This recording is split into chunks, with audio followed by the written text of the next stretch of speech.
And welcome to the show, Michael Collins, host and executive producer of Wandering Wolf Productions. Michael, welcome to the Drunk Turkey Show. How are you doing, my man? So good, brother. It's great to sit down with you, and thank you for having me on. Uh, I've been looking forward to this for some time. I love ancient civilizations and those type of things. And I was doing some research on a podcast recently on I'm not sure if you're familiar. I'm sure you are, but there's an ark out there in Turkey that people are saying could be the ark, couldn't be the ark. Have you been out there? I have been up. I have. So I was just in Turkey, I don't know, a handful of months ago, Mhm. and I went over there with Jimmy Corsetti from Bright Insight, and we were actually able to document the very last day that they were removing the trees, which was kind of the fruit of all the effort that Jimmy put into like really calling all of that controversy into account for the last over a year and a half. But while we're out there, I really wanted to go. So you're talking about Mount Ararat, Yeah. and we weren't able to get over there. Turkey's a pretty big country, and that's way off to the east. And so I wasn't quite able to get out there, but I'm possibly looking to hopefully go back. And if I do, it'll be focused on getting over there. That's one of the main areas that I haven't visited in Turkey yet. Gotcha. Yeah. Well, there was some rumors, going around that the ark was found, and so I was doing some research on it, and I come to find the location of Göbekli Tepe, and I have heard about it before. And throughout my research on the ark, some folks were kind of alluding that it's possibly that it was Noah's area where he would sacrifice animals from the biblical stories, and so I was fascinated by it, and I started looking up Göbekli Tepe, and that's how I came across you. And I saw you and Jimmy Corsetti that were out there, and I saw some pretty horrific things here recently as to what they've done to that site. But I'll ask you. So, what are your thoughts about Göbekli Tepe? When was the first time you were out there? Well, the first time I was out there was just recently. That was the only time that I've been. And I put a video out since I've been back, kind of exposing all the stuff that you're talking about, some of the like horrendous stuff, that's going on. Obviously that wasn't received very well by the archaeology community, which has been very confusing to me. Their stance on all these different things that we've been exposing, these bad practices. And it's almost like anything that is coming from the YouTuber community, they're just automatically on the other side of that. If Jimmy Corsetti, for example, says something, they're just in opposition to it. So whether it's right or wrong, but I really enjoyed that. I think that was the first time I really enjoyed that. What you just shared about, there's this kind of idea that's been floating around that if that was Noah's Ark in the Bible, it talks about when he came off the ark, he built an altar to the Lord where he made sacrifices, and that these are these Tepe sites, Göbekli Tepe, Karahan Tepe, these other Tepe sites are kind of they could possibly be that after the flood. And now whether there's any kind of like evidence towards any of that further like validates the Bible and different things, stuff like the flood and Noah's Ark. I don't know, but I do really like that, especially if we go over there and somebody finds out and is able to prove that actually is a boat and Noah's Ark or something. That'd be incredible. I think it would be. I mean, the stories, from the biblical stories, it kind of aligns. The fact that the ark was up in the mountains, and that's where the ark is, and its location towards Göbekli Tepe. I found that to be absolutely fascinating, and then also the time frame in which the age of Göbekli Tepe. How old do you think that site is? Well, certainly, I think it goes back as far as we're saying, which is, like 11,500 years around there. The implications there. I mean, since its discovery, it's pushed back our understanding of agricultural development within society back thousands of years. So it's a very unique site. All of them out there are, and they all seem to have different things. I mean, because Göbekli Tepe isn't the oldest site out there. Really? There are sites that are older. And Graham has just released an article. He just got back. He was in Iraq and then went over to Turkey, and he has released an article going over some pieces that he's put together and around Cyberg. And Cyberg is I'm actually working on my next video to release for that, which should be out here in the next week or two, which is a site I visited over there. Now there's a oh God, what's the correct word for this? There's like a panel and display of like figures and different stuff across this stone that's been carved out and stuff. And what Graham is saying, that he thinks that this is the depiction of Gilgamesh, the ancient story of Gilgamesh, which, and you know, that story actually predates what we know, where it came from through oral tradition, which could potentially be pushing dates back even further and further if we can dig into that. But that whole region right there seems to be ground zero for where we should be looking around the world for some of the answers. And so it's really disappointing when you realize that they've been excavating and working on Göbekli Tepe for decades, and we're still only at 5% excavation there. Yeah, that's yeah. And so not only that, but they're doing things like what I exposed in my recent video, where they're building these massive roofing structures and tourist things to enable tourism to a greater degree directly into the site, damaging the area, but they're not doing any more excavations and stuff. I mean, this is quite possibly, one of the biggest keys to our ancient history as humans that we could have. It's right in our lap, and we aren't doing anything with it. And so that's really disappointing. What would be the main motivator for somebody, or for that to be the case? I mean, if they were able to uncover more facts and more information, wouldn't that equate to more accurate information? And wouldn't that mean that, isn't that the goal of archaeology, to find out the truth of the past? You would think so, but it's not. The problem is that these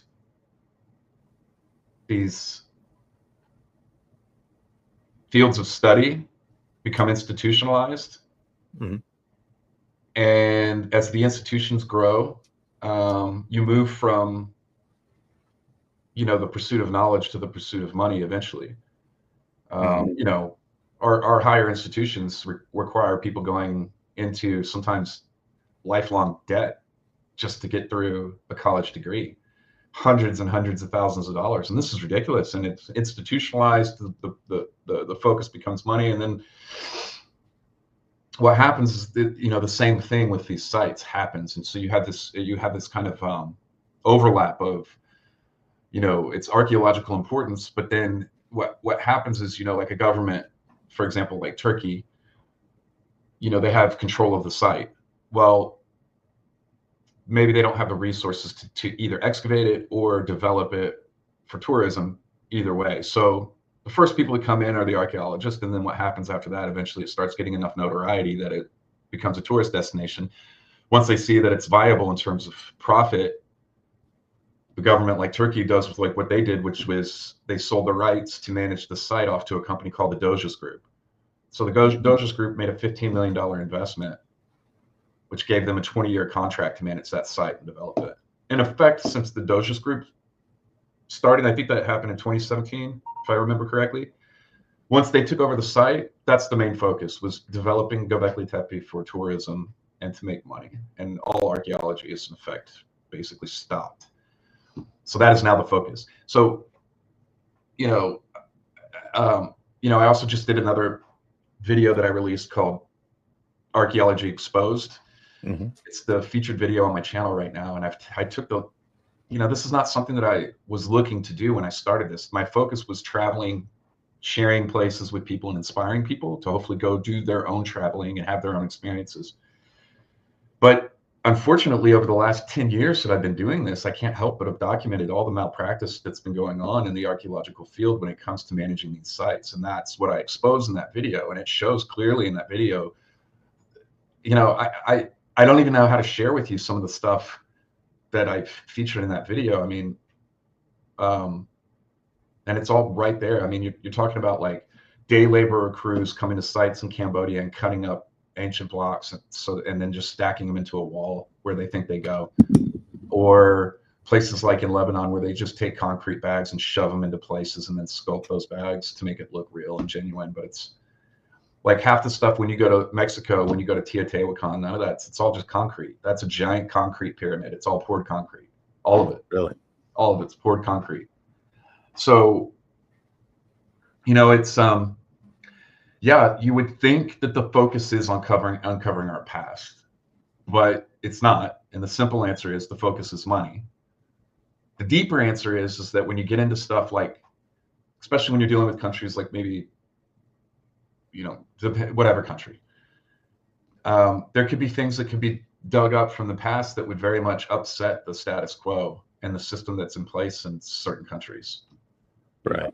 For all sorts of reasons, religious reasons, all sorts of different stuff that could really cause an uproar within specific communities. So, you know, there is a vested interest at times to, you know, keep knowledge hidden or maintain control, at least, about the knowledge and how it's being released and whatever. So, yeah, it's tough.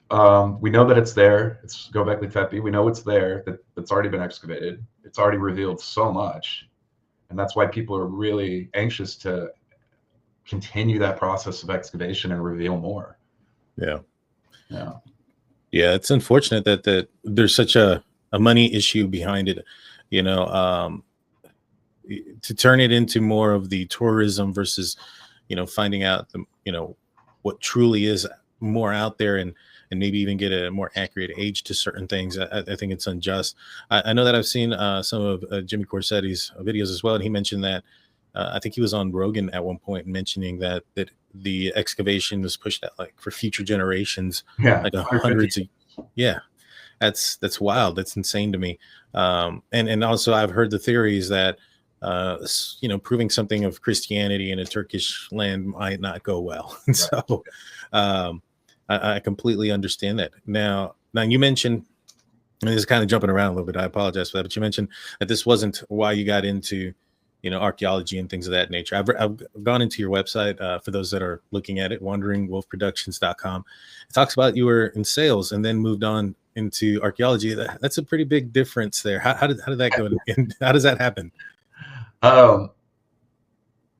You know, I'll give you the Cliff Note versions. I just finished writing a book. It's an autobiography that'll be coming out, I think, in the next several months or so. It'll go in depth into like my story, but I had a tough childhood, a lot of issues growing up and different things, and then, you know, had a real kind of turbulent early adulthood life, all the way up until about my, you know, being about 35 years old. And I was just miserable. I was working a sales job. I was addicted to drugs.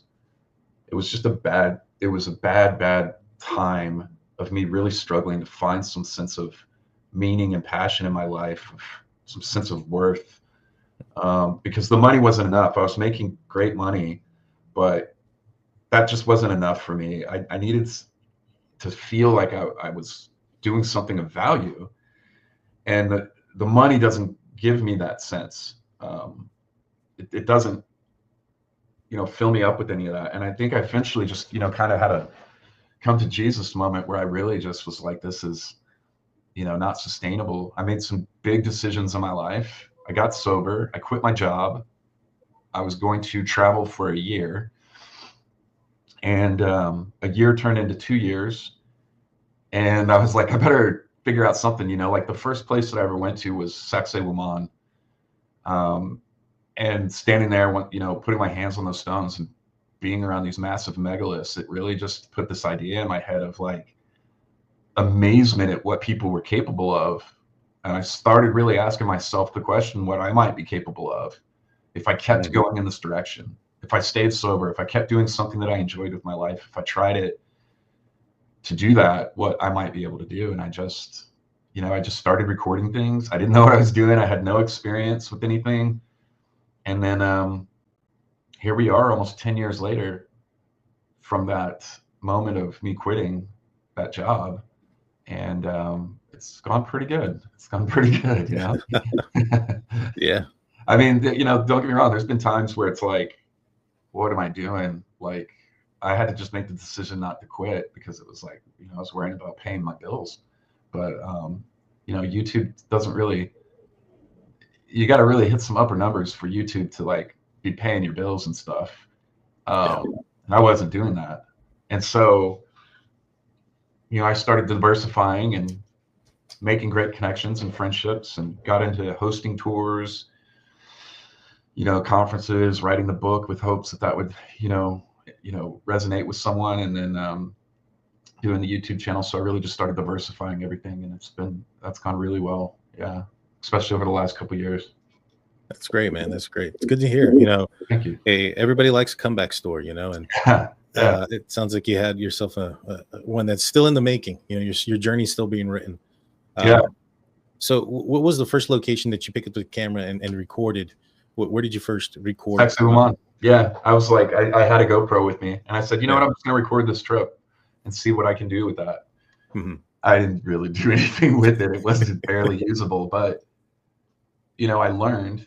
Yeah. And Peru's amazing. I've been back to Peru many times now, and it's an incredible country. I could live there, no problem. And it's full. I like to think of Peru, especially like Cusco, is like Rome of South America. I mean, you're just walking down ancient streets and roads with megaliths in the middle of the city. And then you can just walk up the hill and you're at Sacsayhuaman, and take a short drive at your another site, and a short train ride and you're at Machu Picchu. And it's just, there's things everywhere there. It's incredible throughout the entire country. And that was a wonderful trip. Yeah. And full of a lot of good lessons, learning about what I do now that really kind of affected how I do things. Yeah. I feel that being at a location gives somebody a tremendous more amount of perspective. Like, for instance, I went out to the location for where United 93 went down in Pennsylvania, and just kind of seeing that opening spot and the opening area gave me a lot of perspective of what could have happened and what may have happened.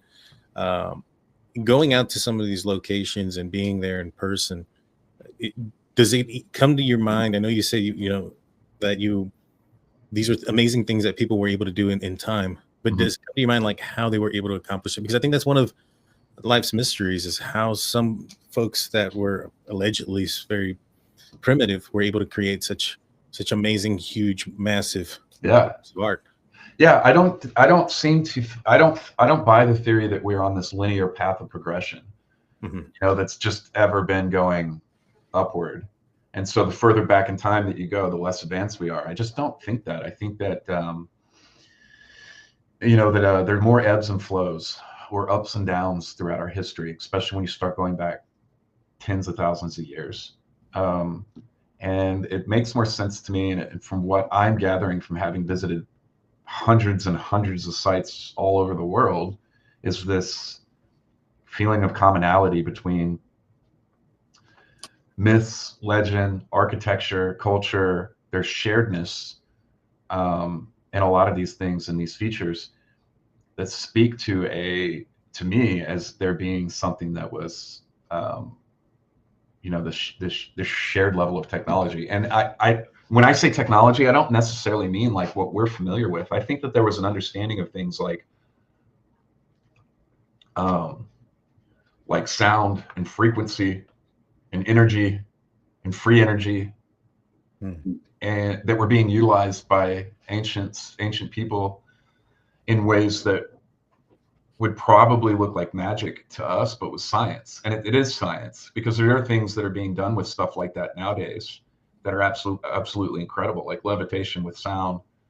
These are things that are being done, and using frequency for all sorts of things, from healing to just all sorts of stuff. So I think that that's what was going on. Now, what I usually do is I try to create, videos and different things that encourage people to think for themselves and come up with their own opinions. So my thought process, I'm never trying to sell it as as some kind of fact or something, but what I feel from my travels and experiences, having been to all these places, is that, I think we were just as advanced at one point, or more so, just in a different way. Something that was more in tune with our environment that we live in. Yeah, that makes a lot of sense. I think a lot of people have wondered how could they have moved so many big blocks, and frequency and chance, how people were able to vocalize or use their voice back then. It could have been very different than what we do today. I do think that there was some sort of technology. I think one of the biggest pieces of evidence that I've seen, and I've not been out there now, I want to ask you for some of the things that you have seen, but isn't it true, like in some of these places where they're inside of these buildings, there's like no like markings on the ceiling from like fire, right? And or I've also seen where it appears that if somebody was using some sort of saw to cut something, they went off in a wrong direction, not something you would expect out of a slow moving object, Right. to go that way. What are some of the things that you have noticed that might Yeah, kind of point to you like that? I've seen for myself these saw cut marks throughout the world. It's not just like Egypt and places that you would think, or these drill holes in stone, which are circular drilled in holes.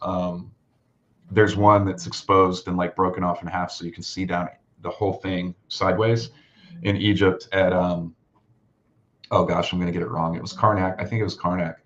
Anyway, so I filmed and documented that. But I've seen this all over the world. It isn't just places that you would assume, like Egypt. It's everywhere. It's so whether it's drill holes or these common features that you see at every megalithic site, like nubs and things like that. They're everywhere, from China to all over the Middle East and Africa, to Europe, to South America. They're everywhere, and then you start getting into things like the exact same type of depictions in these stoneworks from statues at Turkey, with their hands on their bellies, to the same kind of posing in the statues on the Moai at Easter Island, to the handbags that are depicted on multiple continents from South America to the Middle East and beyond. The commonality there, I feel, is too overwhelming in terms of evidence to be dismissed outright, which, for whatever reason, the archaeological community has chosen to do, which is odd, in my opinion. But here we are. Yeah, no, I hear you. I mean, a large part of what we do here is like true crime and stuff, like I've been attacked by some of mainstream news companies like Dateline and things of that nature, because they don't want information coming from YouTubers. They want people to go to them for the information, and at the same time, law enforcement and you would think that they would want a lot of information out, which I myself am ex-law enforcement, but instead sometimes they will want to not utilize certain reach, so to speak. Like for instance, in this case that I'm covering, one of the star witnesses was having a rough time in life, and they were having a hard time finding her. And I was reached out by somebody, and they asked me if I could help find her. And I'm in Texas. This is in Washington and Idaho. We were able to get her in contact with the prosecution that night. And so, when you utilize all of your avenues, I think you get a better outcome. But when you start compartmentalizing things and then looking down on one side or another, it doesn't do well for the movement. You know what I mean? It's such a good point, because that's exactly how it is in the archaeological community. The archaeologists specialize in specific fields, in specific times of study and specific whatever, right? So, when you have outside eyes looking on stuff, you can kind of get this, it just makes sense that you might utilize that as like a resource of like a different way of thinking. An outside perspective that gives you fresh eyes on something, just like you shared. And but that's not the case. That's not what happens, and people get really upset at having it not, if they're not, especially when you consider yourself an expert in something, and then not being the ones to like kind of figure things out or piece things together. So I think that just because of the way that the discipline of archaeology is set up into these specialized areas of study, it makes it to where the history that we've been given is very separate, feeling, and how we learn about it as well. and which affects our understanding of our ancient history together, instead of looking at it as one big all-encompassing thing. But I think a lot of ground is being gained and things are being done within the, I guess, alternative history community. I don't, history community, the people really into the stuff that I'm into here. It's bigger than it's ever been, which is great. And there's a lot of people asking a lot of questions about the right things, which is good. Well, I think that one of the biggest clues to there being some sort of reset is I guess, I don't know if it's a recent discovery or maybe so much as the recent understanding of the Younger Dryas era, I believe is what it's called. So, happened 12,000 years ago, frozen, out in the permafrost, there's like woolly mammoths and saber-toothed tigers and all these other things that are just frozen, standing still, some of them with food and stuff digested in their system. So obviously something happened. It seems like it was something environmental. And when you look at some of the structures that have, like I think Graham Hancock has brought up the Sphinx and mentioned how it has a reminiscence of rainwater and things of that nature. And obviously the temperature of the area is no longer like that. How that could have changed things, which kind of brings me to my next point. What was your first reaction when you heard about what was under the pyramids of Giza? Yeah, that's all that got released, I think, when I was in Turkey. And so I remember Jimmy and I just like digging into that and looking at it and being, it's kind of a thing. And I think I kind of took the same approach to it that Graham did. My initial reaction was, well, I'm going to wait and see. This is a new technology. Everything that everybody's looking at are the sideways scans, but that's not how these were done. These were top-down scans. So if you're seeing those sideways images, that's an interpretation of the data. It's not the data.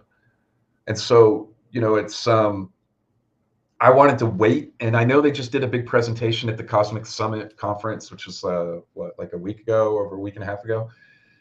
And I was supposed to be there speaking at that conference, but my guy here that's in the back there, we had a health emergency, and I had to, I don't know if he's snoring. Yeah, hopefully it's not loud enough, it's picking it up, but no. I couldn't go, so I didn't get to, I had to be here with him. He had a seizure, and I had to be with him 24/7 for the last week and a half. So I couldn't go to the conference, and they spoke there at the conference, but I didn't get to see any of that. So I'm less up to speed than a lot of people on the pyramid scans. But I will say that the void that they've been trying to uncover for years and wanting to drill into in the pyramid, Matt Bell is funding a research into that to go drill that, Matt Bell podcast. And they're supposed to be doing that in January or February. And that sounds really wonderful. That's going to be amazing if they actually allow it. So fingers crossed. But it looks like it's all set up and ready to happen. But as far as the recent scans, I've been a little bit behind on that. If they end up being accurate, that there are meters of tunnels and these huge compartments down underneath, what does that say for what's on top? What do you think that is? There's never been from what I understand, there's never actually been any pharaoh bodies that have been found in the pyramids. Not saying that they never were there. They could have been looted long before. But what does that say of what we're seeing at the top on the surface? I am definitely not on team tombs for the pyramids. I don't think there's any evidence that they were ever used as tombs. It just doesn't make it.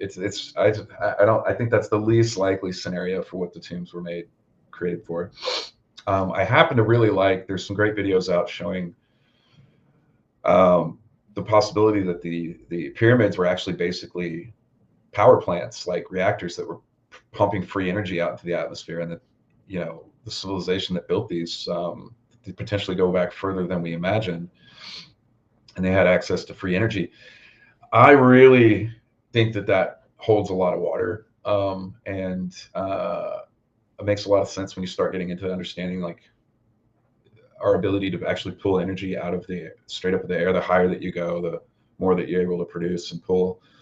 I love that idea. I think that if there is something underneath the pyramids that were coils, because it looks like they're these pillars or whatever, it would make sense into a lot of the design structure of ancient things and how they could have been used, and people's theories about shapes and things that are used for conducting energy. That would probably be my uninformed and not up to speed guess at all that. That'd be where I'd take a shot in the dark at, probably. You know, answer that. Yeah, it makes sense, and it's I find it funny that you say it holds water, because I think isn't there water under one of them, or all of them? And I'm assuming that if, let's just say that these are a lot older than we anticipated, the water levels would have been a lot higher. You know, if the area had more water back in the day. And isn't it that the older ones are more accurate? I mean, what's what I'm looking for? That the older pyramids seem to be used like more advanced technology on than the newer pyramids. Does that make sense to what I'm saying? Yeah, it does make sense. I think that the more recent pyramids that have got, because as time progressed, they didn't get better. They got smaller and worse in design, with more mistakes and less accuracy in terms of their layout. And so, I think the smaller ones are more likely. A lot of them were kind of like, those were monuments to pharaohs, and they were kind of tributes in comparison to the other ones that already existed. Yeah, that's what I'm thinking. And I'm thinking too that if the temperature changed and there was less water, maybe that meant less power, less electricity, if that was how they ran their things. And maybe that's why things were changing. Also, there isn't hieroglyphics in the older ones, right? Only in the newer, more recent ones. I'll tell you what my feeling, and I don't, whether it's popular or not. When I walk through these sites in Egypt, the hieroglyphs, they just don't seem to match with the structures. It feels more like graffiti. It feels more like something that another culture came in, inheritors of the sites, and added to these structures, the carvings and hieroglyphs. And that was the general vibe, that they just didn't, the level of precision in the hieroglyphs and stuff just doesn't match up with the structures and the buildings. Nor did there's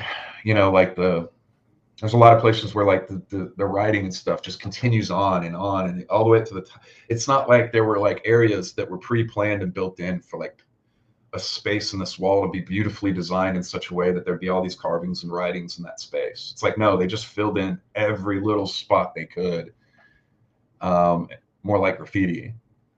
And so the level of precision is not reflected in the same way in the hieroglyphs, the writings, and the carvings. But that's just my impression. But I think that's why it's important to see stuff for yourself. Is, you kind of get these general feelings of stuff that you maybe wouldn't otherwise have a 2D picture. But again, I'm not saying that that's factual or anything, but standing there looking at some of that, sometimes it's like, this just doesn't feel like it goes with this. Right. The people doesn't feel like the people who built this came in after they built all of it and then just carved into all of it, and just sometimes very random ways. Yeah, makes sense. So this seems like two different artists on the same thing. Is there, and correct me if I'm wrong, I might be, I don't know, but there isn't any hieroglyphs on how they built the pyramids, isn't that correct? So we have hieroglyphs on transporting stone and things like that. And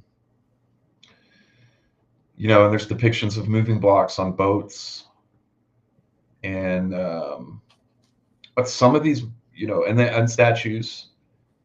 So there are depictions, but I don't think to the level that would explain some of these structures, like the Great Pyramid, and things like that. And some of those stones are massive, in a way that, when you start talking about I think it's the Ramesseum statue. I can't remember. It's one of the largest stone statues in the world. It's transported something like 500 miles or something. It's just the what would be required to move that without damaging it too. It's just mind-boggling. Yeah. Um, Like, was that statue carved 500 miles away and moved carved, or? That's a great question. Generally, it seems like things are carved in sight and then moved in one piece. At a lot of places around the world, you know, Easter Island's a great example. They didn't just cut out a block of stone and then move it and then carve it. They carved, you know, like there's still a moai being carved out of the side of the quarry there at the volcano. So it has the shape of the moai, but it's still attached. So there's a lot of examples like that still around the world where it looks like, you know, the common practice was to carve it to completion or almost completion at the site of removal and then transport it whole. Yeah, well, that kind of makes sense. I mean, that would eliminate all the junk that you would have carved out from the location by carving it at the site of removal. I mean, for sure, yeah. If you're able to move it easily, it's probably the better idea to do. But moving it easy and not damaging it, I mean, it's a risky thing to move something that big and then it break 400 miles in. I mean, but that's a great point you make there. Is if you know that you can move this to a place without damaging it, then yeah, the smart thing to do would be to carve it there, so you're not transporting more weight. And having to get, you know, you just, that's your debris site already. Just leave all this stuff there that you carve off, and then yeah, that would be how you do it. So if you are sure that you know how to do that, then that would be the way to do it. I would think that if you were unsure about damaging it or something, that you would want to move it in a whole piece and then carve it on location in case it was getting bumped or, you know, broke off a corner or something, you know. But yeah, I don't know, it's interesting to, you know, think about. And the other thing too is, like, I mean, you mentioned like frequency being possibly something to be used. I mean, that would have to be concentrated. So I would assume that, I mean, if you had the frequency to move something like that, that would have an effect on other things around it. You know, like a person, if they were near it to push it, I mean, they could levitate it, but they got to move it too. That brings up more technology, in my opinion, than not. You know what I mean? Yeah, because I mean, like, for example, the tests that are being done right now that they're doing with sound that's levitating objects, they're levitating like drops of water. Oh, you know what I mean? We're talking about, you know, we're not talking about levitating like multi-ton stones or hundreds of tons. So I couldn't even imagine, you know, in our head, yeah, that'd be a pretty big speaker. But yeah, you know, perhaps there's a different way of focusing sound that we're not tapping into yet. yeah. And if that's how they did it, then they knew something we don't. That's for sure. Yeah, or something that was suppressed by somebody more powerful than, you know, because that's been some of the things. Like, I mean, if you look back at, like, for instance, Tesla, who had these ideas, and it seems like his ideas were suppressed for financial reasons. It always comes back to money, huh? Always comes back to money. Yeah. Always comes back to money. Now you mentioned going to a lot of different places. Have you gone to what sites in the United States have you gone to that you found interesting? The biggest site that I've been covering in the U.S. has been the Sage Wall up in Montana. I've been working with the property owners up there for years now, helping them share their findings. They've been funding research into the site. It's a massive wall in Montana. Now it exists in the Boulder-Batholith region. So there are lots and lots of interesting rock formations and different things up there. So you really find yourself in this environment of, like, you know, we're going to need a smoking gun to prove to the naysayers that this is actually a wall. And the cool thing is that it's on private property. And so Chris is the property owner, Chris and Linda, and they've been funding the research behind it. So he actually did LiDAR scans this past year and is about to release the data, which I'll be showing in a video. I was just up there. I did a creators event with a bunch of content creators up there.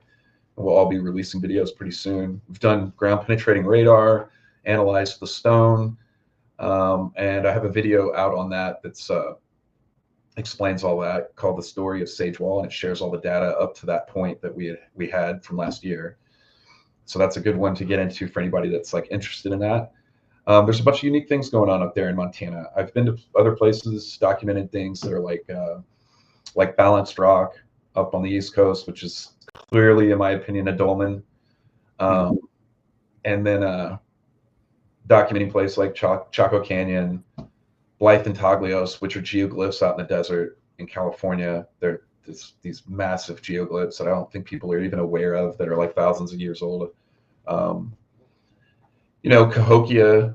I've even documented Coral Castle. And then I've spent time, and I've got a big expose that I'm working on for the cart ruts. I've documented, so I'm in Austin, Texas, and there's cart ruts here. And then I traveled around the world to places like Malta and Italy and different places around the world, documenting other cart ruts and doing LiDAR scans on them.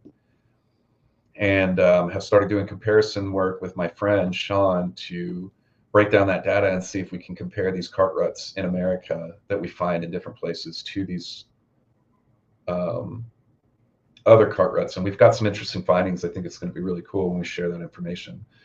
But yeah, I do travel in America. Most of my travel is focused internationally. You know, the big thing that I'm all about is traveling to these ancient megalithic sites.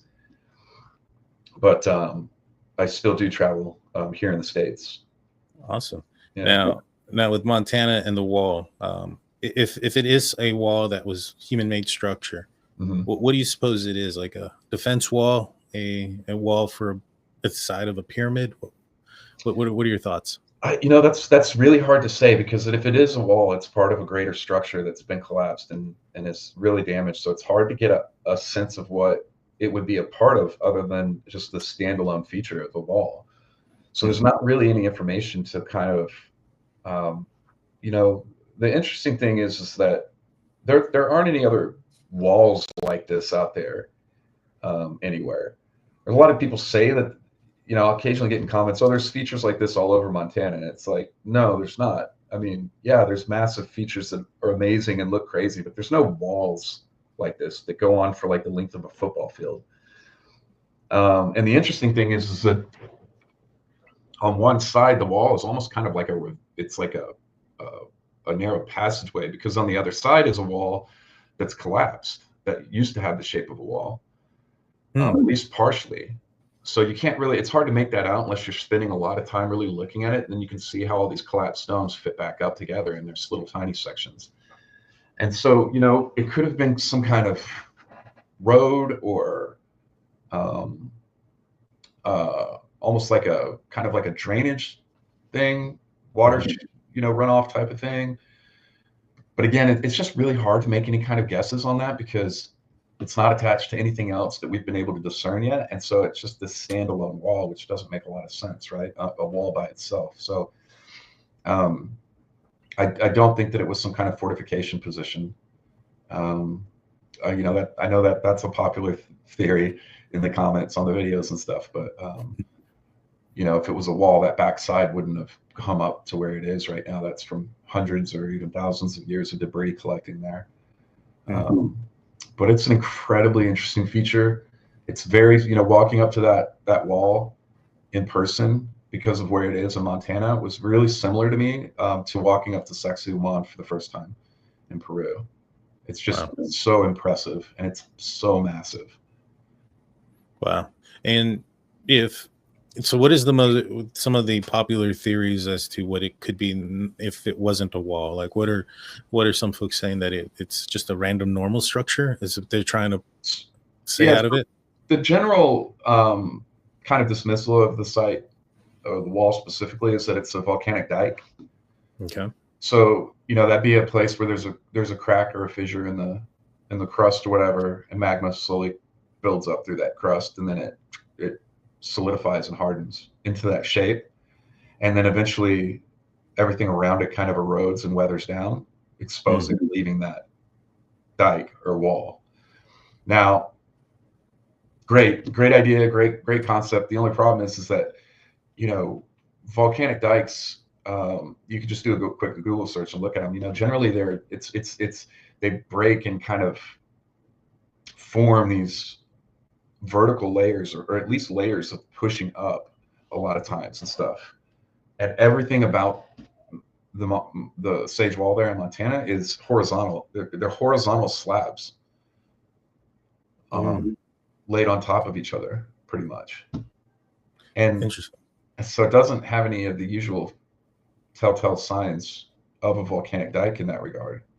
So it's very unique in that way. So that would be the main, for me, reason that it still needs to be looked at and studied, instead of being dismissed outright, as some will tend to do. Yeah, no, I hear you. What do you have that you can talk about? I know there's some stuff that you can't, but what's next for you? What do you have next coming up? So I've got absolutely. I've got the book release coming here pretty soon. I really hope to be announcing that and putting it out on the website, on my website, different places in the next couple months. Right now, I do tours. I have a tour with to Egypt with Nerdrotic and Forbidden Frontier in November. And there's still, last I looked, there's 8 tickets left available for that. So it was 34 spots, and we just launched it 2 or 3 weeks ago, and there's only 8 spots left. So that one's been going really quick. And that's going to be an amazing trip. It's 8 days in Egypt. And I think it's $34.95. It's going to be a lot of fun. We did our last trip to Peru and had an amazing time. I know this one's going to be a blast. And I will mention we'll be announcing here pretty soon 2 different conferences that will be launching over the coming year. And so I'm really excited. So keep an eye out for that. These are going to be amazing. We already have an incredible lineup. We're adding a few more names. And the locations you're going to want to keep an eye on for, because they're going to be so stellar. We're doing Phoenix and Austin. They're going to be big events. So we got those locations locked, and a bunch of really badass names already attached. And there's going to be a few more we're adding before we do the launch. So it's going to be a lot of fun. And then I'll be announcing another tour here in the next month or so for next year, if people want to travel but miss out on the Egypt one for 26. Gotcha. Yeah, I was looking at that earlier. I was going to tell my wife, I was like, hey, I might want to leave for a week to come to Egypt. That's been something that's been on my bucket list for a long time. In fact, I just had that conversation with my wife. She's afraid of plane rides, and so she's like, I don't know if I want to go. And I'm like, but I want to go. And you know what? If you guys can make it, hit me up and let me know. Shoot me a message, and I'll drop you a discount. It'd be a really cool place, really cool opportunity for you to connect with some other YouTubers and different people, and a lot of people that are really into this space. I think you'd have a lot of fun. Oh, I definitely will. That sounds awesome, man. Yeah, that's something that I've been wanting to do for so long. I am fascinated by the ancient technology, the ancient sites. I'm just fascinated by mysteries in totality. And so this one is a huge one. When it comes to like, how was it built? How were these built? How advanced were civilizations? How old were some of these places really were? And I can just dive into them for hours and hours. My wife has to snap me out of it sometimes. Yeah, if you guys decide to go, let me know so I can throw a discount over to you. Yes, sir. Yes, sir. And you said you mentioned something about in Austin. What was that again about Austin? Yeah, absolutely. So we'll be doing a conference, a big conference next year, towards the end of next year, in Austin, at the Moody Theater at ACL Live. Huge venue. It's going to be massive, and with a stellar lineup. And so we're really excited about that. I can't wait to announce the whole lineup and everything here pretty soon for everybody. But that's going to be one I think no one's going to want to miss. I'll definitely be there for that one. I have no excuses. I'm just down the road. Perfect, man. Yeah, be right here in Texas. So yeah, and Austin, I mean, at ACL, it's going to be killer. It'll be awesome. It'll be awesome. Well, guys, make sure, and I'll make sure I have everything linked in the description. I'll share it real quick. Go check out the website if you're interested in the tour. Check it out. Check out Wandering Wolf Productions on YouTube. Make sure you subscribe. Let them know that TT Show sent you guys. Thank you again, Mike, for joining. It was a pleasure talking to you. Absolutely, man. Thank you so much for having me on. It was great to sit down with you. Yes, sir. Yes, sir. And if you ever want to do it again, I know you're busy. Just let me know. We'll do this again whenever your time gets freed up. If not, I'm going to really try to work on my wife on getting out there. Yeah, keep me posted. Will do. Well, thank you again, Mike. You have yourself a fantastic week, and I'll share everything with you so that way you can share it too. Awesome, brother. All right. And take care, everybody. Like, subscribe, comment. You know what to do. Peace out.